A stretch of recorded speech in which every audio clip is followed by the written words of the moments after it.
भगवान शंकर के एक अंश से वायु के माध्यम से कपिराज केसरी की पत्नी अंजना में हनुमान का जन्म हुआ।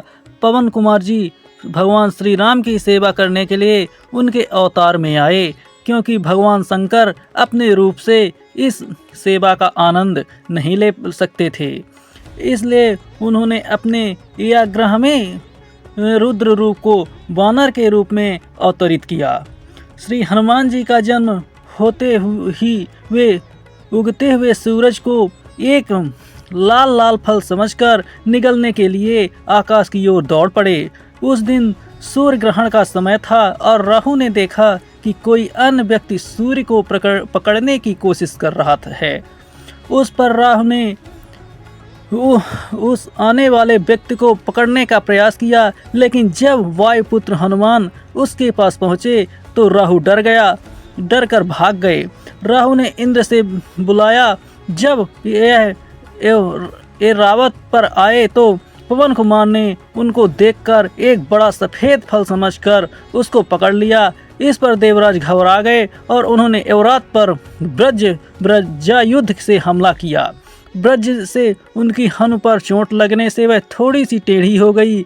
इसके कारण उन्हें हनुमान कहा जाने लगा।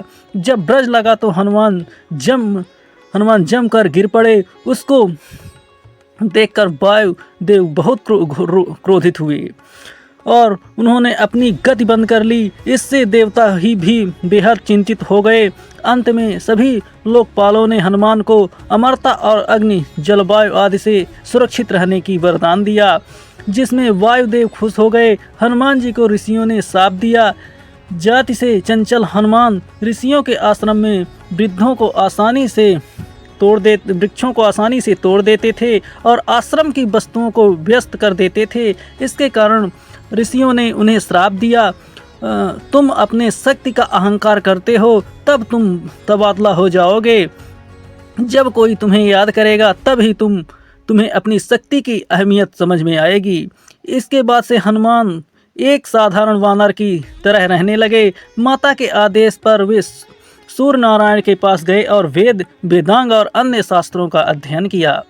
इसके बाद वे किष्किंधा में आकर सुग्रीव के साथ रहने लगे। सुग्रीव ने उन्हें अपना निजी सचिव बना लिया। जब बाली ने सुग्रीव को मार दिया तब तो भी हनुमान सुग्रीव के साथ बने रहे। सुग्रीव के साथ रहने वाले उनके साथ ऋषि मुख पर रहते थे। जब वह बचपन में थे तब बार बार माता अंजना से यह गुजारिश करते थे कि वे अनादि रामचरित कथा को सुनाएं। उन्होंने अध्ययन के समय वेदों और पुराणों में श्री राम की कथा को भी पढ़ा था। वे किष्किंधा में पहुँचे तो उन्हें पता चला कि परमात्मा ने अयोध्या में अवतार धारण किया था। अब वे बड़ी बेताबी से अपने स्वामी के दर्शन की प्रतीक्षा करने लगे। श्री राम ने हनुमान जी का मिलन। आइए जानते हैं कैसे हुआ श्री राम जी और हनुमान का मिलन। श्री हनुमान जी के जन्म से ही माया के बंधन से पूरी तरह से अलग थे। वे हमेशा अपने प्रिय स्वामी श्री राम के ध्यान में रहते थे। एक दिन श्री राम अपने छोटे भाई लक्ष्मण के साथ रावण द्वारा सीता जी के अपहरण के समाचार से विचलित हो गए। उन्होंने सीता जी को ढूंढने का निश्चय किया और ऋषिमुख पर्वत के पास पहुँच गए।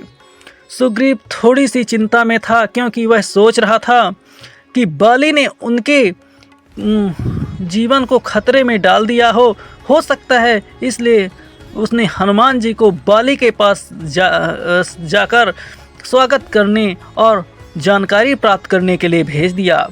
हनुमान जी ने वीर वेश भाव से यह मिशन स्वीकार किया और बाली के संपर्क में आए। जब वे बाली के सामने पहुँचे और उनकी पहचान की तो उन्होंने श्री राम के चरणों में गिर पड़े और श्री राम उन्हें अपने हृदय से लिपटा लिया, प्यार से और स्वागत किया। इसके बाद से हनुमान जी ने श्री राम के चरणों के पास ही अपना स्थान बना लिया।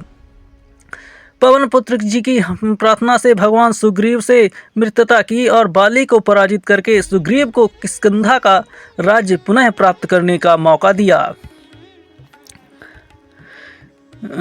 श्री राम जी की प्रार्थना से सुग्रीव जी की प्रार्थना से भगवान ने सुग्रीव से मित्रता की और बाली को पराजित करके सुग्रीव को किष्किंधा का राज पुनः प्राप्त करने का मौका दिया।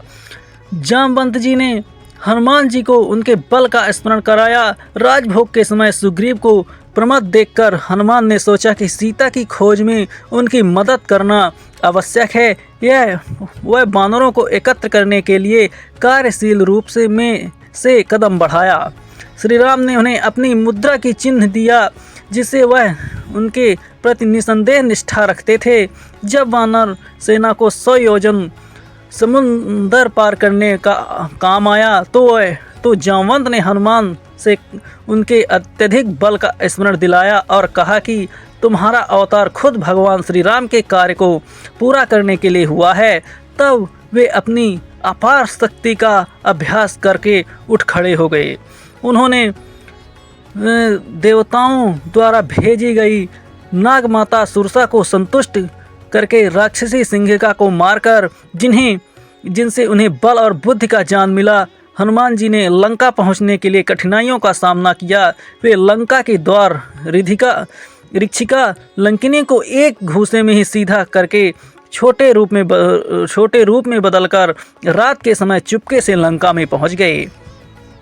जब लंका में बजरंगबली जी की पूंछ में आग लगा दी गई, अशोक वाटिका में विभीषण से मिलकर अशोक ने जानकी के दर्शन किए। विभीषण ने उसे आश्वासन दिया और तब अशोक ने वन में को उजाड़ दिया। रावण ने अपने भेजे हुए राक्षसों और अपने पुत्र अक्षय कुमार को मार दिया। मेघनाथ उन्हें ब्रह्मास्त्र में बांधकर राज्यसभा में ले गया। पवन पुत्र जी ने वहां पहुंचकर रावण से अभिमान को छोड़कर भगवान की शरण लेने की महत्वपूर्ण शिक्षा दी। राक्षस राज की प्रजा से उनकी पूंछ में आग लगा दी गई। उन्होंने इस आग से सारी लंका को जला दिया। फिर सीता जी से चिन्ह स्वरूप चूड़ामणि को लेकर भगवान के पास लौट आए और समाचार के अनुसार श्री राम ने युद्ध के लिए प्रस्थान किया। उन्होंने समुद्र पर सेतु बांधा हुआ युद्ध हुआ और आखिरकार